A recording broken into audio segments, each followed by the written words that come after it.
Welcome to the Healthcare Assistant Program at WCC, located both in Surrey and Abbotsford campus. As Canada's population is aging, HCAs are high in demand. Hi, I am Raman Sidhu, the HCA Program Manager at WCC. As frontline heroes, healthcare aides play a pivotal role under the guidance of healthcare professionals. Our program is designed to equip you with the skills and knowledge to excel in this critical role, which combines of classroom training along with hands-on training, which includes group presentations, case studies, and assignments that students can perform, and 270 hours of practicum, which includes working under long-term care facilities and assisted living. The long-term care facilities are instructor-based, and assisted living, including 60 hours, will be basically students working independently under the guidance of preceptors.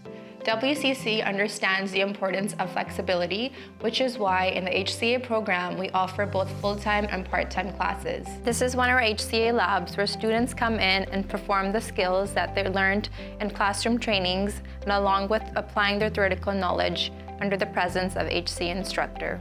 We have a remarkable 97% rate where students and graduates can perform all the skills that they have learned. WCC offers job fairs which are held for HCA students along with other programs offered by WCC. For HCA students, they have a higher opportunity to connect with their potential employers such as Fraser Health and Vancouver Coastal Health. After completing the add-ons, including community mental health, activity assistant, palliative and dementia care, alongside acute care for HCA program. Currently, our HCA graduates are earning to $28 per hour, working in high organizations such as Fraser Health and Vancouver Coastal Health provide work sponsorships for international students studying at WCC. Enroll today to make an impact towards the community. Your journey as healthcare hero starts today.